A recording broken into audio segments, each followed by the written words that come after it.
Hello, hello, hello, hello, hello, hello. Test.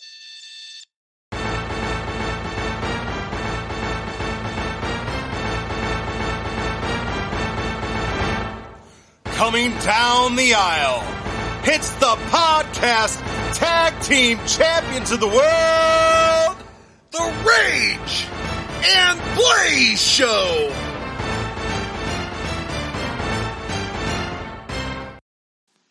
Welcome to another exciting edition to the Rage and Blaze Show. I'm Rage. And I'm Blaze. And, I just can't. I can't get excited right now. I'm sorry, but I just can't do this. I mean, we're about to do WrestleMania 5. I was all pumped up, had the energy level up, but something's just weighing on me. I just can't do it. What's weighing on you, Rage? The Golden Role Models broke up. Oh, okay. I'm pretty distraught about this, man. I mean, Bayley turned on Sasha, and it feels like the current landscape of wrestling just isn't going to be the same. It's just, why do bad things happen to good gimmicks? Where do broken hearts go? I know we are like a classic wrestling type of show, but just keep in mind, guys, that we are real people too, that watch real wrestling on a weekly basis. And even though we're about to do a show from April 2nd, 1989, WrestleMania 5, where the mega powers collide, just know that we live in the real world. In the real world, things are dark and grim right now because we don't have the Golden Role Models together anymore. I just need a minute. It's okay. Need a minute. Let it out, bro. Let it out, Rage. I don't know if you can hear it through the microphone, but these are real tears. I'd cry right now. Because every week, Mondays and Fridays, on the USA Network and on Fox, and occasionally pay-per-view, sometimes back-to-back weekends. And 3 weeks later on WWE Network. My favorite thing I look forward to on a daily basis, what gets me up in the morning, is the Golden Role Models. And Bayley, you ruined that. And I don't know if I can ever forgive you. But it's going to be hard. Okay, Blaze. I think I'm ready. No hugs for Bayley. No hugs. No, that was not a hugging moment. Not at all. We're professionals. I need you to get together. Rage. Okay. All right. Give me a minute. Let me get the tears away from my eyes. We are about to do WrestleMania 5! The Mega Powers are about to collide. This is gonna be great. Nope. I just can't. You know what? Unless you have something you'd like to add, I think we just need to move on to the next match. It's what Sasha would have wanted. It is what Sasha would have wanted. The boss. Okay, so we start this show off. They let us know that it is at Trump Plaza. This is the second year in a row they have used this venue. So 2 years in a row, we're in Atlantic City, Trump Plaza. And then they announced the WWF Women's Champion, Rockin' Robin, is going to sing America the Beautiful. Sing is not the word I'd use. Yeah, I don't know what's going on here. Since WrestleMania 1, we've had a great tradition of famous singers singing this song. Well, we had Mean Gene Okerlund, didn't we? Yeah, in the first one. But I mean, the second, the third, and the they fourth. Went back to the tradition of the first one. We've had celebrities singing this song. And then out of nowhere, WrestleMania 5, they just have Rock and Robin do it. Little confusing, maybe. I'd love to find out a little bit of history. If anybody knows the history, please let us know. I'm sure maybe Boomer probably might have some insight. But it feels like maybe somebody backed out last minute. I mean, really like to know what happened here because it was a very odd choice to let Rock and Robin sing. And what really makes me wonder is that the best singer in the locker room? Well, Rock and Robin wasn't really rocking very well. It seems to me like maybe you're right. Somebody backed out, and then they were like, we need someone to sing this, and they didn't audition her. They were just like, Rock and Robin came out, was like, I can sing. She didn't seem very confident in her ability to sing either. Well, you could see in her face that she knew she couldn't sing. And Jesse the Body Ventura made sure to let us know she shouldn't quit her day job. She needs to stick to wrestling. That was he said what everybody was saying. It may have been the heel thing, but it's also the truth. I think I would have rather, if you're not going to get a big celebrity to sing this, I think if you look at the wrestlers they had at the time, wouldn't a Honky Tonk Man rendition had been more appropriate and fitting? Just Rock and Robin, just throw her out there. Oh, or hear me out. $1 Million Man pays them to force Virgil to sing.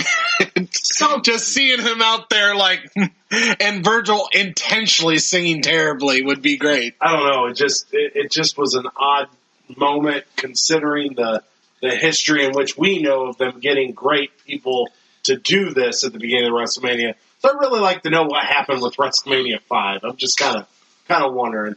But then we get the first match of the night.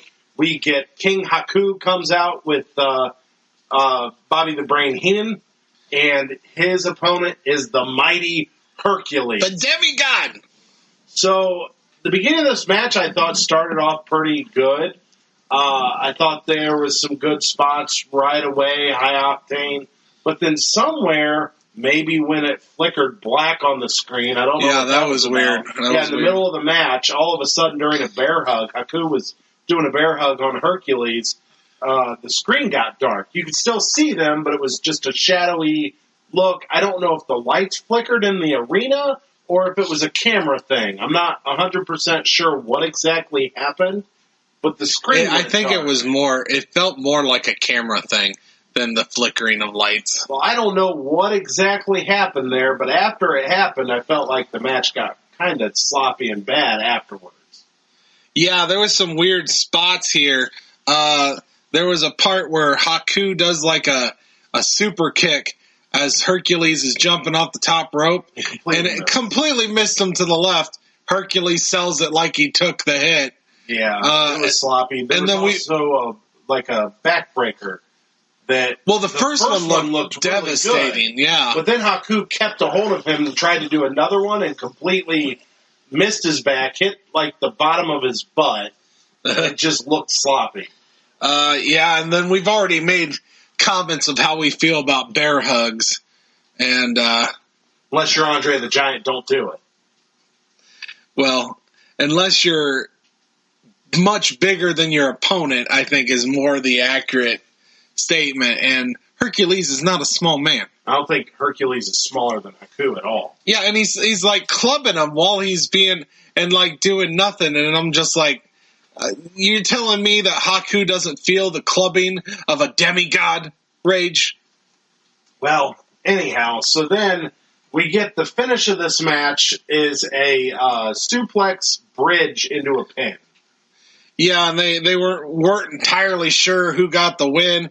We've done this a few times already. The referee didn't hesitate to raise Hercules. No, he didn't, but then they showed the commentators were. In the replay, you can see Hercules, and I thought this was actually good ring awareness. Hercules actually lifted his shoulder up, his one shoulder up, specifically to not get the pin. To not have two guys pinned at once. Yeah, and we actually got a replay of this match. Yeah, so that was pretty good ring awareness. So after the match, the match starting the show off, it wasn't a great match. It had some sloppy parts, but there was some good spots early. Yeah, it wasn't terrible. I mean, there was just a few botches that we noticed. It wasn't King Harley Race versus Haku. No, it's definitely much better than Haku's last match. But it still wasn't great. So then we get a Mean Gene Okerlund interview of the Rockers, and we get to hear Shawn Michaels speak for the first time on our podcast. Doesn't sound the same, does he? No, he's younger. He's obviously so much younger, but I felt like in this interview, Shawn was doing the typical wrestling voice of the times. So he didn't really try to have his own voice. He was trying to sound gruff and sound like a normal wrestler at this time. Yeah, it just did not sound like what we're used to hearing from Shawn. It was just different because we've heard his voice a million times over. He's one of the best talkers ever in the history of WWF, WWE. And here he just sounds like everyone else. So, yeah, this time it was just very generic is the best way. And it makes me wonder if his voice changed that much throughout the years, or did he tweak his voice throughout the years to sound better? It really makes you wonder. Because if this is normal-sounding Shawn, he would not be the showstopper, the Heartbreak Kid, Shawn Michaels that we know and love. Yeah, his voice is so distinctive that it was really jarring for us to hear. Yeah, Marty Jannetty, however, kind of sounded like Marty Jannetty. Yeah. I mean, he never sounded much different than that, in my opinion.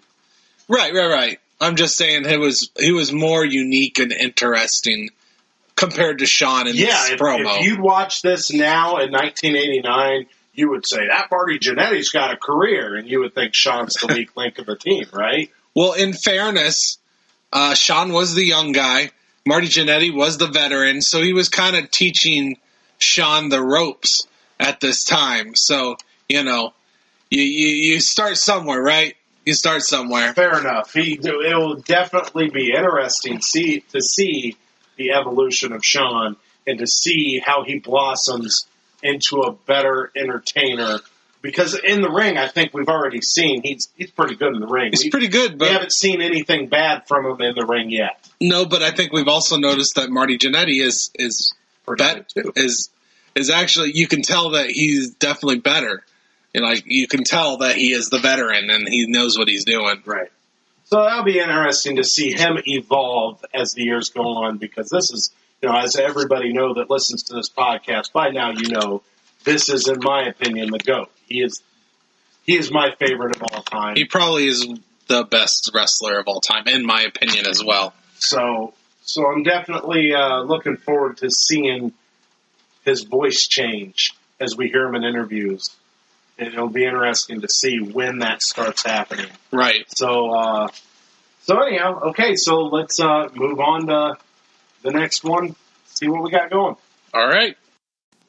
Okay, in the next bout, we get the Twin Towers, Akeem and the Big Boss Man with Slick in their corner, and they are taking on the Rockers, Shawn Michaels and Marty Jannetty.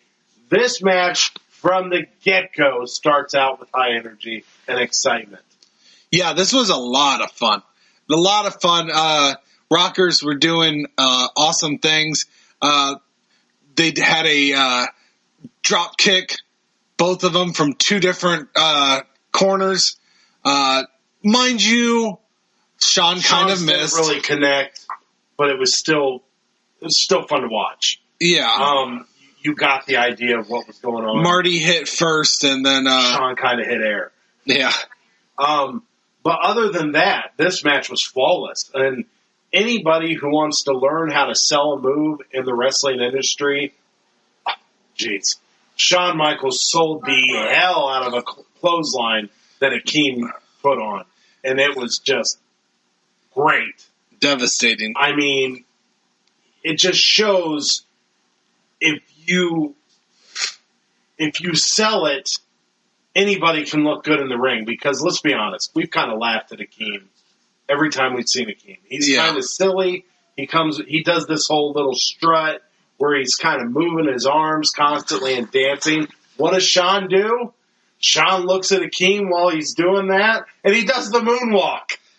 I mean, he plays on what his opponent is doing, and he just makes it fun.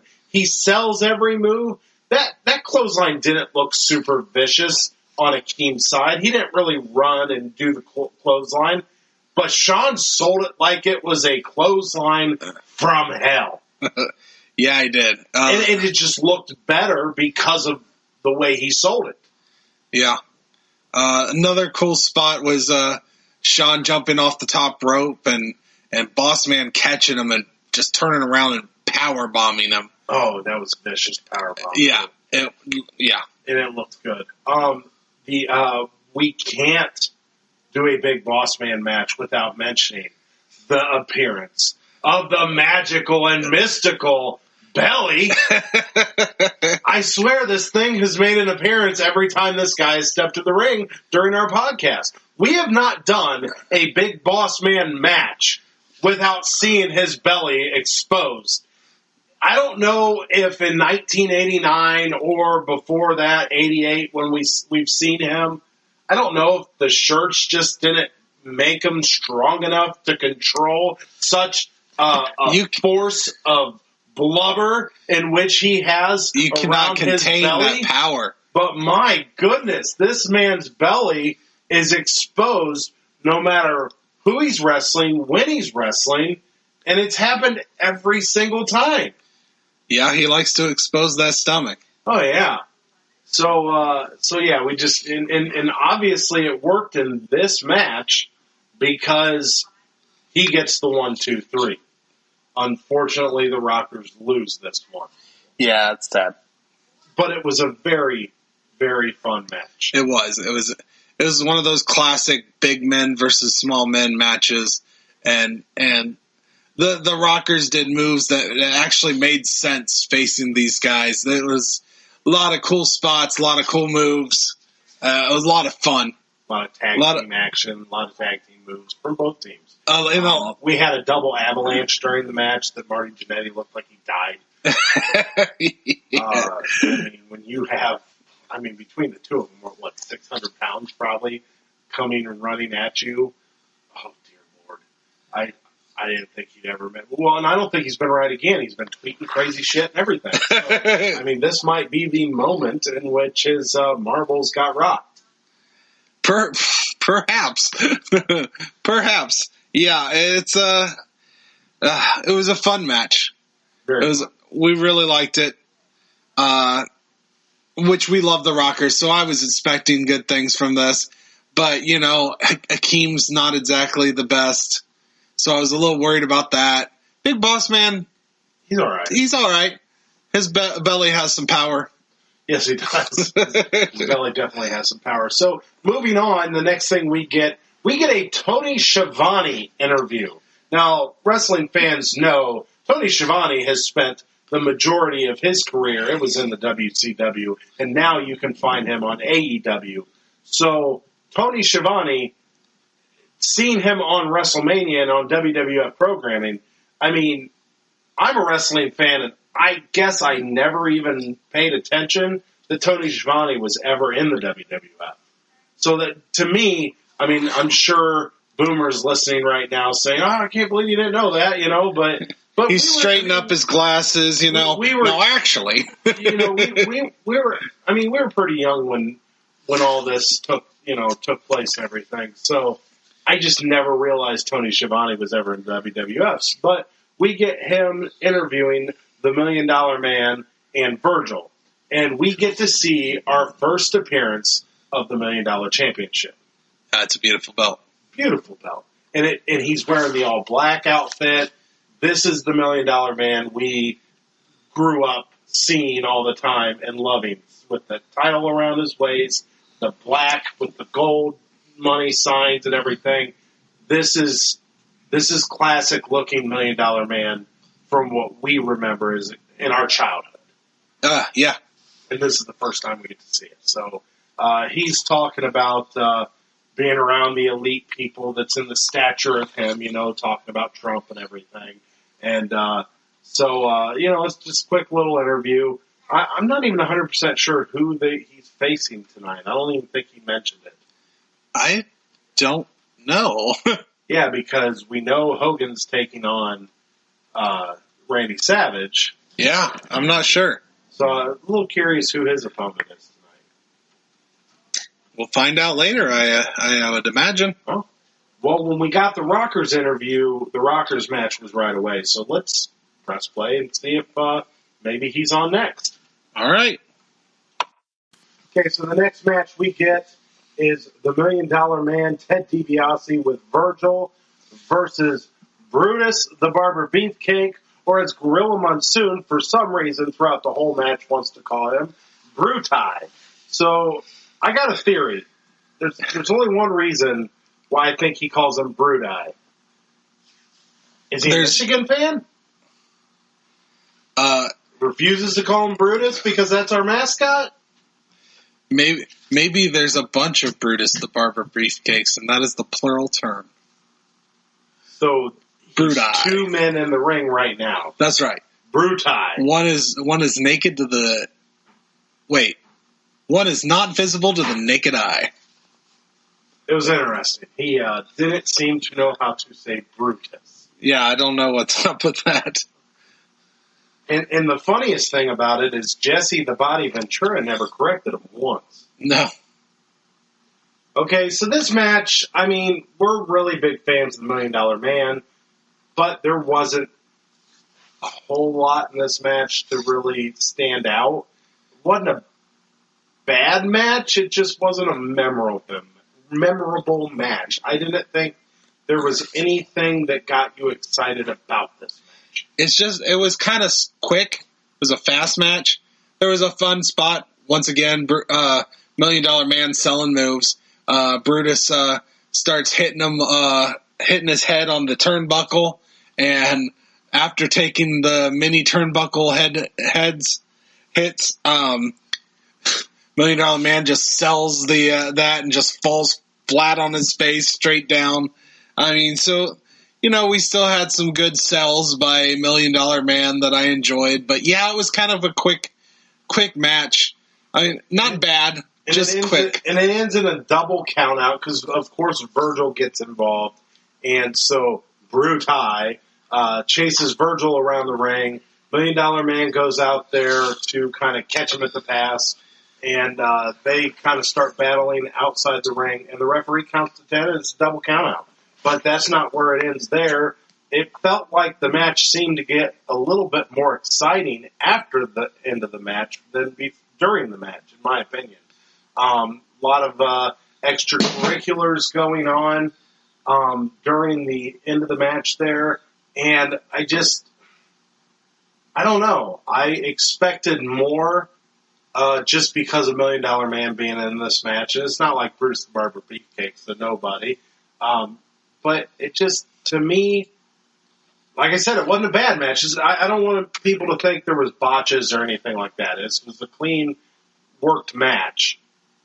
My problem with the match is there wasn't much excitement in the match. Does that make sense? Yeah, it didn't feel like a good WrestleMania match. Yeah. But it was a fine match. Yeah, it was just kind of there. It was dull. Yeah, and I think the problem is we had a much higher expectation for this match because we were really looking forward to it. So the fact that it was kind of dull and, kind of quick and it wasn't a lot to it, we were just kind of disappointed because, I mean, we love $1 Million Man. We like Brutus the Barber Beefcake. So it was just kind of sad that it was not more. We just wanted more. That's what it comes down to. It wasn't bad. We wanted more. Okay, so after the match, we get a clip from earlier today. Apparently, they had a WrestleMania breakfast, and you get somewhat of an interview with Lord Alfred Hayes interviewing the Bushwhackers while they're eating. So they've got a face full of food. Sounds like they're going to be taking on the Rujo Brothers. Yeah. Love me some Bushwhackers. Love me some Bushwhackers. And, we met the Bushwhackers when we were kids. Yes, we did. So that'll be a fun one to watch. So let's go ahead and watch it. Okay, so the next match we get is the Bushwhackers versus the Fabulous Rujo Brothers with Jimmy Hart in their corner. And I don't know, they have some fun spots. The Bushwhackers are fun to watch. They do some fun things. But this is really the comedy moment of the show. Yeah, I guess. I mean, Bushwhackers have always been kind of they've never really been a serious tag team. They've always been kind of a comedy team. So, yeah. So any match with the Bushwhackers are pretty much a comedy match. Yeah, so, I mean, this wasn't a bad match. Once again, kind of same feeling I had with the last match. There wasn't any amazing spots, but there wasn't any bad spots. No botches. It was just a decently worked match, but nothing that I think you'll remember in time. You know what I mean? So the match ends with the Bushwhackers doing their little battering ram where they hold the head of the other Bushwhacker and, kind of run into one of the Rujo brothers and they get the 1, 2, 3. Like a battering ram. Like a battering ram, exactly. So that's how this match ends. Not much to really say about this match unless you got anything to add. No, not really. So, there isn't much to say about it. It was a quick match. The Rujo brothers were fine again. They're just this team we've been seeing since WrestleMania 1 that I just kind of like. They're there. They don't do anything super interesting, but they're not terrible either. They're just fine.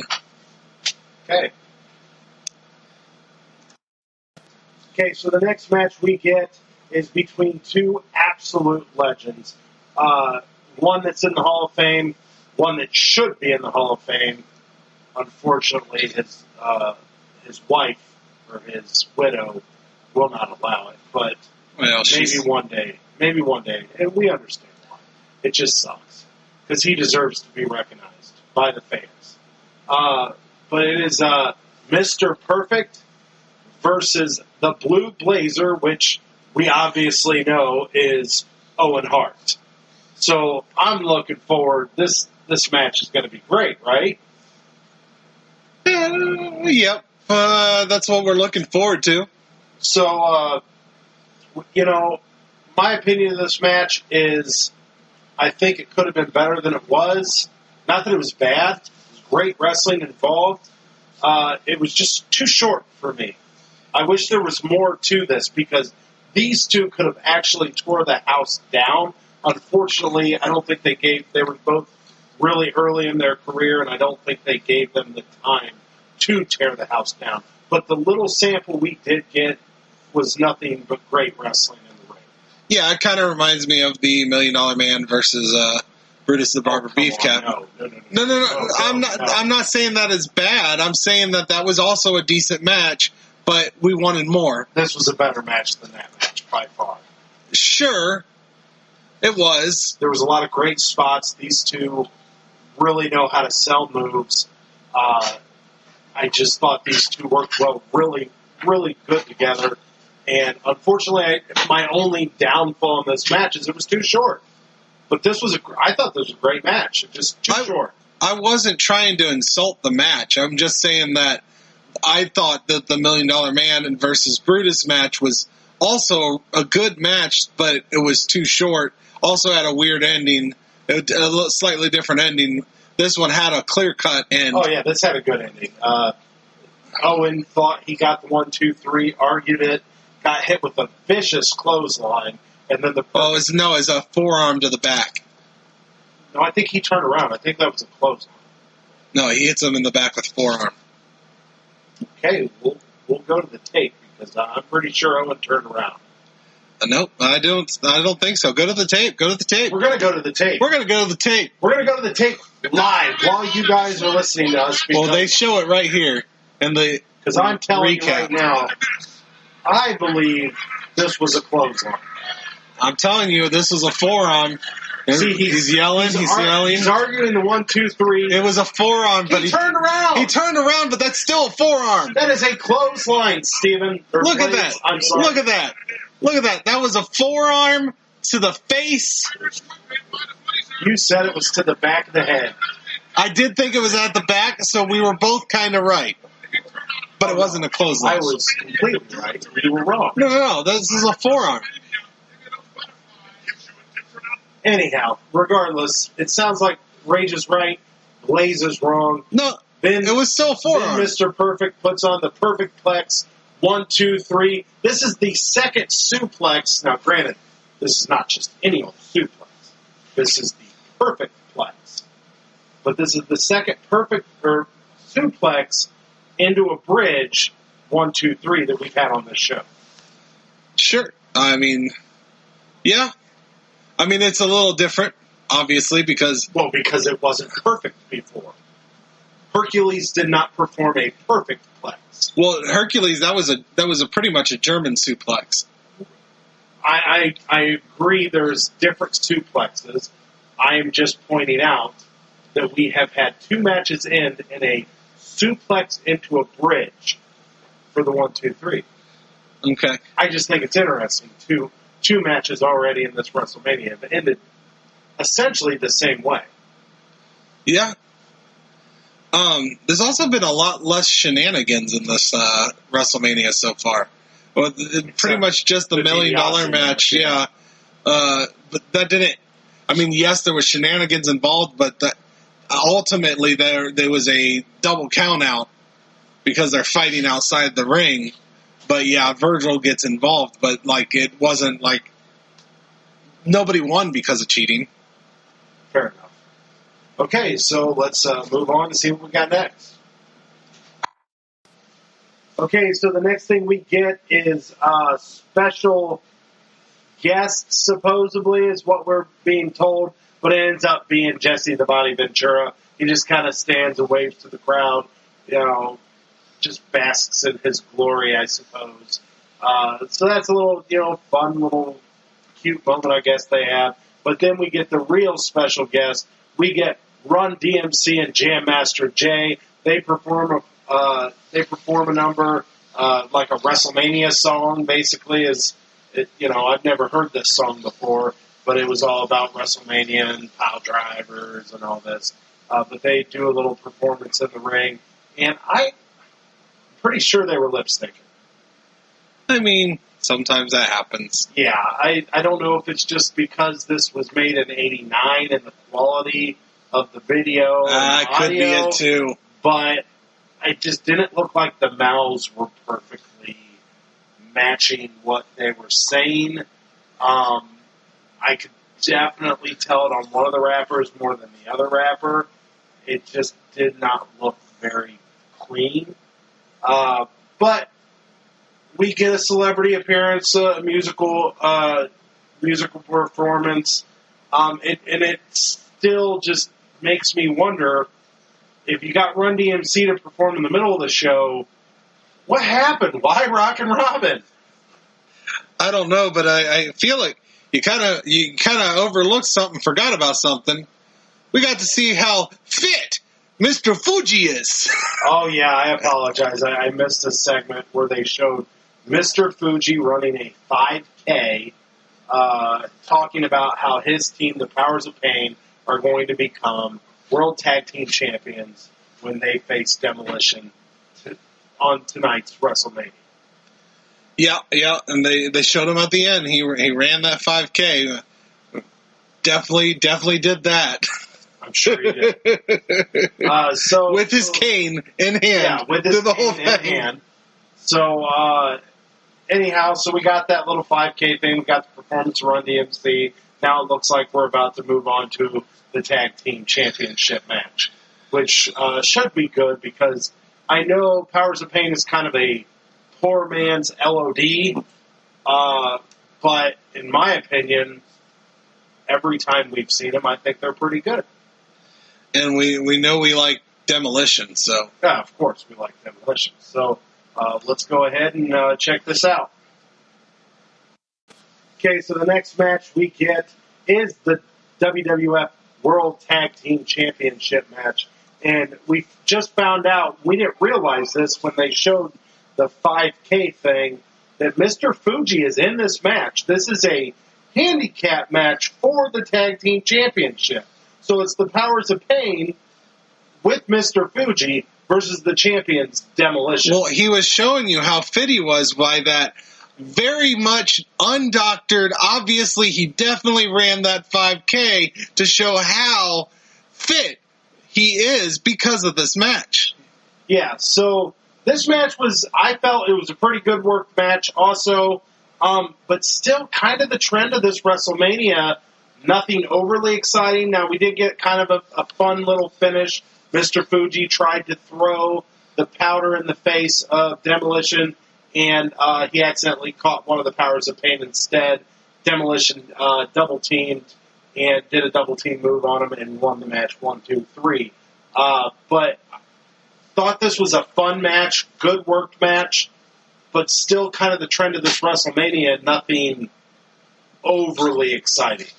Yeah, this hasn't been a big WrestleMania so far. Yeah, we haven't had that like classic Macho Man, Ricky the Dragon Steamboat type of match in this show that's really kind of grabbed us. I really thought the Blue Blazer versus Mr. Perfect could have been that match for us, and unfortunately, it just didn't quite. It was just too short, too little of a sample size, and it just didn't really do what we thought it was going to do. Yeah. But this wasn't a bad match. This was fine. This was fun. It was all right. Yeah. So yeah, I mean, not much more to say about this match, but like I said, it was just fun. It was a fun match. It just wasn't nothing major exciting. Right. Okay, so before we move on to the next match, we get Tony Chavanni outside of Macho Man Randy Savage's dressing room trying to get an interview, but Macho Man seems to be fired up. He kind of pushes the door open, and the cameraman falls or whatever, and it's a whole thing. So, obviously, they're showing that Macho Man's pretty pumped and overexcited for this match. Yeah, I mean, quick segment. It is what it is. So then we move on to our next match. We have, it is Dino Bravo with Frenchie Martin with Rugged Ronnie Garvin. And before they start the match, they bring out Jimmy Superfly Snuka, which we haven't seen in a while. No, I don't think we've seen on the... Well, wasn't he in the... Was he in the first? Yeah, well, remember he had the... Yeah, he was definitely in the first WrestleMania, but... But not as a wrestler. He was, like, there with someone else. I don't remember. I'd have to go back and look, but we haven't seen him in a while on any of the shows that we've done. So it was a surprise to see him, but he didn't come out to wrestle. They just announced as he was a special guest, and then that was the end of it. They didn't say he was a timekeeper. They didn't say he was anything certain. They just said special guest Jimmy Superfly Snuka, and he came out. It was just kind of odd. So then the match starts, and at first it appeared to be a squash match. Dino Bravo was basically handling things pretty well until Rugged Ronnie Garvin finally started getting a few moves off and turned this into more of a match. But at first glance, this really appeared like it was going to be a squash match. Like, there wasn't going to be any chance for him. Like I said, it turned into somewhat of a match. It wasn't a bad match at all, actually. It's kind of odd. I literally thought he was a jobber, Rugged Ronnie Garvin. I didn't realize, like, he didn't get to come down the aisle at all. He was already in the ring, and it just seemed, like you said, a squash match. I thought it was a jobber match, where just to show Dino Bravo, which I hate at WrestleMania, I don't know if I considered it a good match. Well, there wasn't anything really to call it a super bad match. It wasn't no botches. All the moves were clean. Fair enough. It just felt like it looked really one-sided until just a certain point in the match. things started getting a little bit more interesting. So if it wasn't for that, this would have felt more like a squash match, and I agree, it would have been a really bad match. They even had Ronnie Garvin kind of retaliate at the end and kind of get, the pop from the crowd at the end there by attacking Frenchie Martin and everything. So it was just kind of a weird moment with a guy that we're not really that familiar with. But in the end, Dino Bravo did use a side slam and got the 1, 2, 3. Yeah. Okay. Okay, so the next match we have is Strike Force, Tito Santana and Rick Martel versus the Brain Busters with Bobby the Brain Heenan, Arn Anderson, and Tully Blanchard. This was a pretty good match. I liked this match. There was a lot of great spots in it. There was a double figure 4 at one time that Strike Force put on the Brain Busters, and it was a pretty fun match. And the real story of the match, though, is Tito Santana inadvertently did a high-flying elbow into Rick Martel. And after this happened, Rick Martel was on the side apron, kind of holding his face, acting like he was injured. And as soon as Tito Santana needed a tag, Rick Martel walked away. Not only walked away, but walked out of the arena. Tito was not being careful. He hit him. He had every right to be mad. I mean, how can you do that to your tag team partner? Rick Martel had every right. So we get a heel turn at this WrestleMania. Might be the first, I guess it's not the first heel face turn we've seen in our podcast, but I think this is the first heel turn we might have seen in our WrestleMania shows. Yes. That I can recall. Yes, because the heel face with the Demolition and Powers of Pain happened at Survivor Series. Yes. So, like I said, this was a pretty good match. Had some good wrestling action. Obviously, with Arn Anderson, you're going to get that. He is one of the true legends in the ring. And Tito's pretty good, too. Tito's pretty good. I mean, they're all pretty good. They're all legends. Well, I don't know, Rick Martel, but not that he's a bad wrestler. I don't know if he's up to the level of a few of those guys.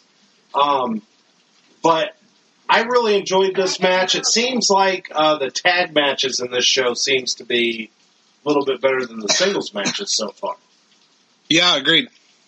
So, anyhow, after the match, we end up getting a Rick Martel interview with Mean Gene Okerlund. And he basically states that he's sick of that guy. He's sick of carrying him around, saying that he's always the one, that has to win for their team and everything. So he gives kind of a, somewhat explanation of why he did what he did. Had every reason to be mad. Okay.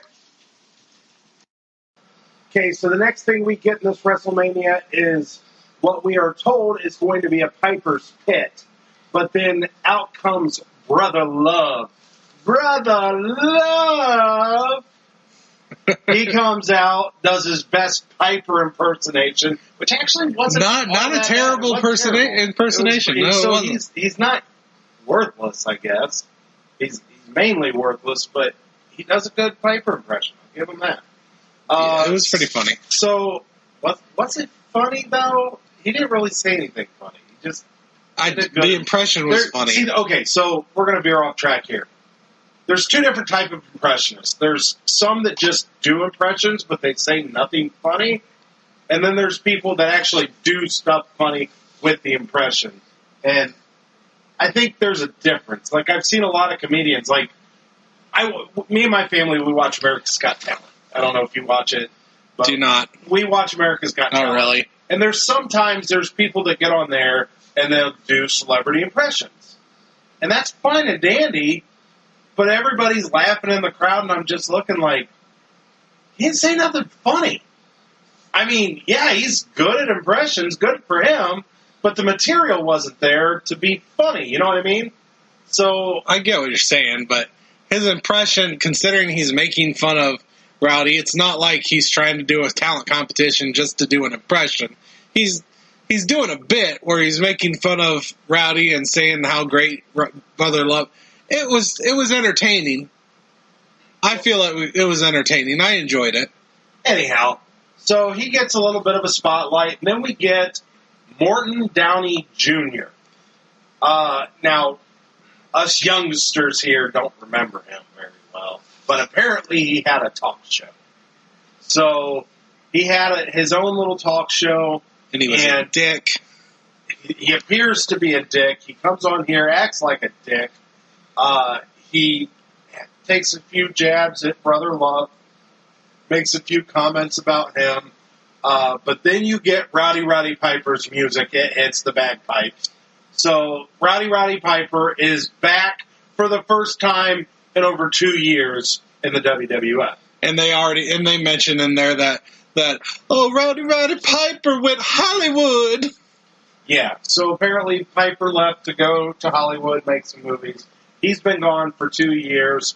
So the whole idea of Brother Love coming out first was like, we got you. You thought you were going to see Piper in Piper's Pit, but you actually get Brother Love. But, of course, the real Piper finally comes out. He comes out and he starts making fun of Brother Love, of course, and he does it very well. This is where the segment really starts shining when Piper gets in there. Yeah. He rips off Brother Love's kilt, which, according to Piper, it wasn't a real kilt. It was a skirt, according to Piper. So he rips off the skirt. Brother Love runs with his underwear, trying to, cover himself with his hands, runs down the aisle and leaves the ringside. So then that leaves Morton Downey Jr. Now, Piper starts trying to talk to Morton Downey Jr., and Morton Downey Jr. constantly wants to blow smoke in his face. I would punch him. Yeah. I don't know why he didn't punch him. I'm surprised it took him so many times, but Piper would constantly look at him after about the second or third time. He's like, Mr. Downey Jr., please don't blow smoke in my face.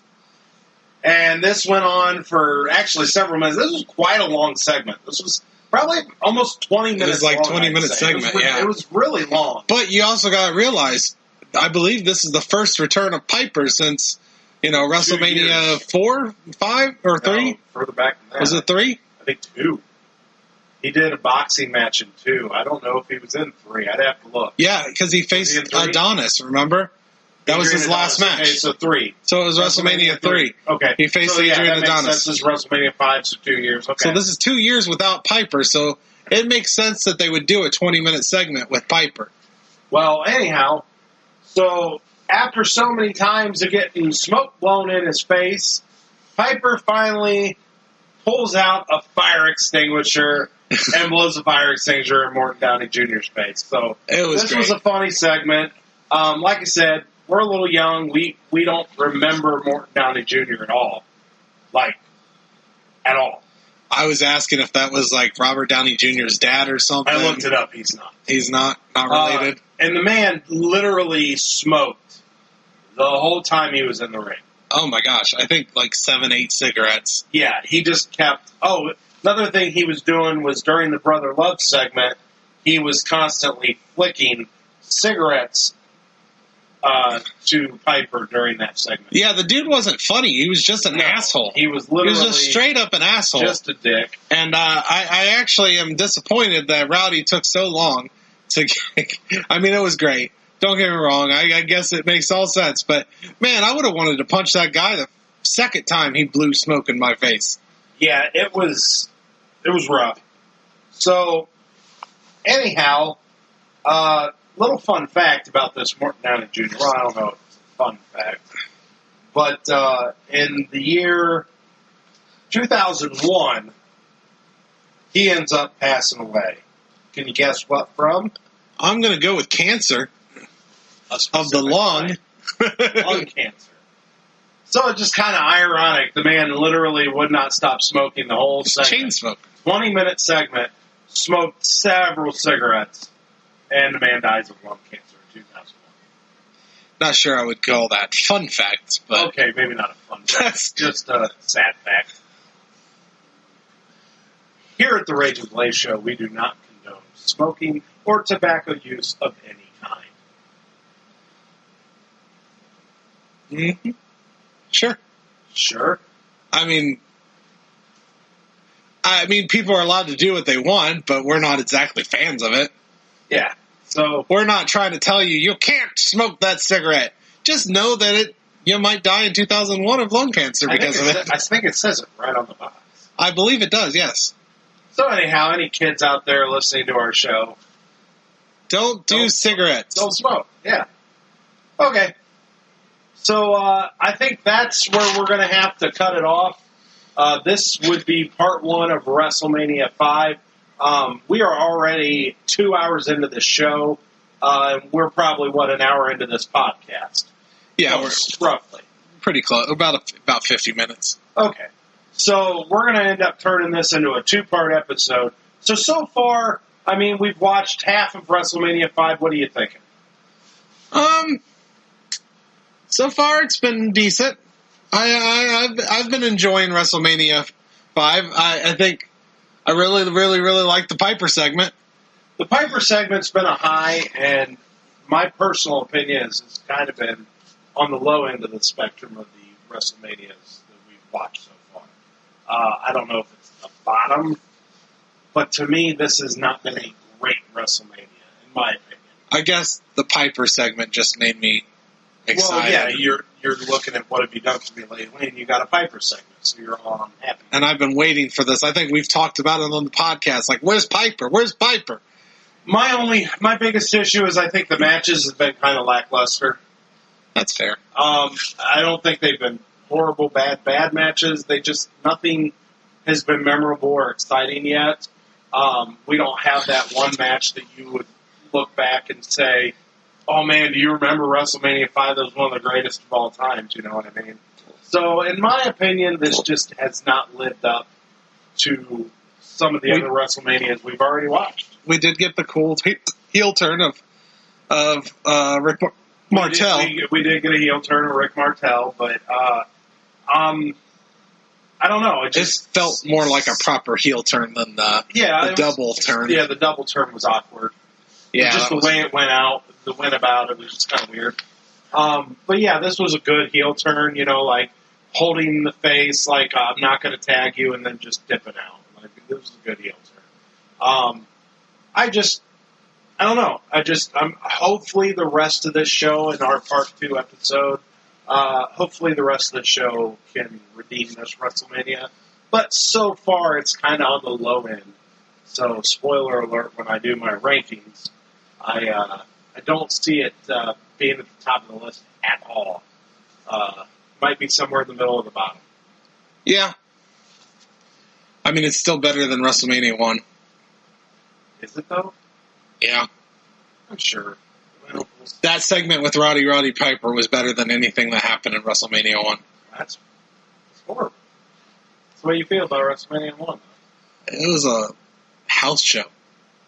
Well, with WrestleMania tagged on it. It was at Madison Square Garden. It wasn't really a house show. I think we've talked about this before. It felt like a house show. It had all the familiar symptoms of a house show. Okay. So, apparently if you've watched a show at Madison Square Garden, apparently that is considered a house show in your opinion. It is when you do a terrible booking job like WrestleMania 1. Well, like I said, that's kind of where they had to get their footing somewhere, and they had to get a start. I think the celebrities, there was a lot more celebrities in WrestleMania 1 than we're seeing here. Don't get me wrong, we got a Morton Downey Jr. celebrity, which I guess if you lived in the world of 1989, maybe that was a big deal. But he must not have lived on too well in the history. Well, you also got to realize we're still in the first half of WrestleMania 5. No, I know. We haven't got to the main event. I'm going to judge it based off the rest of the show. Don't get me wrong. It could get. I know we've got an Intercontinental title match coming up. We got a WWF World Heavyweight Championship coming up. So, we've got some matches. I thought I was the pessimist here. I'm just saying, we've got some things going on, and we'll see what happens. But as of right now, at the beginning of the show, this is just not looking like one of the better WrestleManias so far. That's all I'm saying. I mean, that's fair.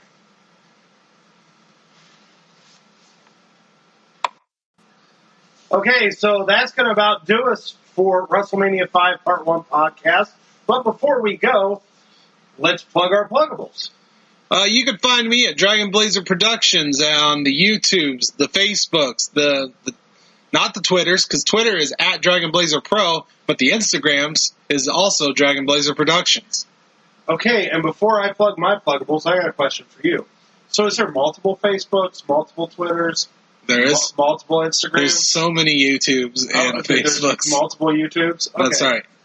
I've always wanted to know that. I've never really stopped you during this, but I've kind of always wanted to know, like, how many are there? Is there a universe full of Facebooks? I mean, there's multiple universes, so of course there are multiple Facebooks and YouTubes. I'll be darned. Okay, so you can find me at the Rage and Blaze Show Facebook page, the Rage and Blaze Show on Instagram, at Ricky Rayberg on Twitter, and that's all I got for my pluggables. All right, well then, I think that's it. Okay, so this has been the Rage and Blaze Show. I'm Rage. And I'm Blaze. Good night from Rage's Pit.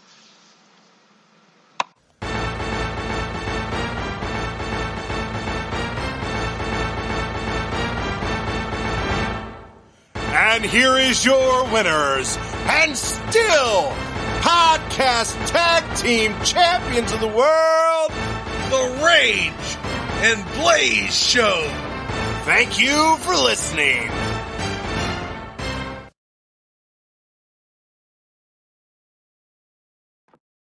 Hey, if you like that video, please like and subscribe my production company, Dragon Blazer Productions. My name is Steven. You also might know me from the Rage and Blaze Show as Blaze. So please like and subscribe.